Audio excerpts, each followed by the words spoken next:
আসসালামু আলাইকুম। মানুষ জান্নাতে যেতে চায় কিন্তু মরতে চায় না। এরা শ্রীকৃষ্ণের মতো স্বামী পেতে চায় কিন্তু নিজে কখনো রাধা হতে চায় না।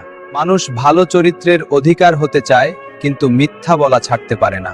সবাই আদর্শ বাবা মা হতে চায় কিন্তু সন্তানের সামনে মোবাইল নামাতে চায় না। বেশিরভাগ ছেলেমেয়েরা অবৈধভাবে প্রেম করতে চায় কিন্তু বিয়ে করতে চায় না।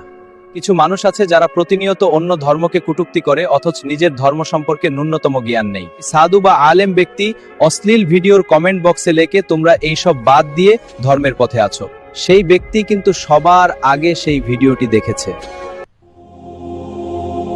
ছেলেরা প্রেম করতে চায় ছোটখাটো ড্রেস পরা মডার্ন মেয়ের সঙ্গে, অথচ বিয়ে করার সময় গুরুয়া মেয়ে খুঁজে নেয়। যেই ছেলেটা প্রতিনিয়ত বলে মেয়েদের ফেস ডাজেন্ট ম্যাটার, সেই ছেলেটাই বিয়ের সময় সুন্দরী মেয়ে খুঁজে। মানুষ বলে রাজনীতি নোংরা, কিন্তু ভোটের সময় নোট আর মদ দেখেলেই নৈতিকতা উধাও। শ্রেণীর মেয়েরা বলে ছেলেদের ইনকাম ডাজেন্ট মেয়েটার, ছেলেটা সৎ চরিত্র এবং কেয়ারিং হলেই চলবে। অথচ সৎ চরিত্র ছেলেটাকে ধোকা দিয়ে এমন একজন টাকাওয়ালা অসৎ ব্যক্তিকে বিয়ে করে নেয়। মানুষ সোশ্যাল মিডিয়ায় স্ট্যাটাস দিয়ে বাবা মায়ের প্রতি ভালোবাসা প্রকাশ করে, কিন্তু সেই বাবা মাকে জড়িয়ে ধরে কখনো বলতে পারে না, মা বাবা আমি তোমাদেরকে অনেক ভালোবাসি। পুরুষ চাই তার স্ত্রী সব সময় বোরকা পরে ঘুরে বেড়াক, অথচ নিজে সব সময় হাফ প্যান্ট পরে ঘুরে বেড়াই।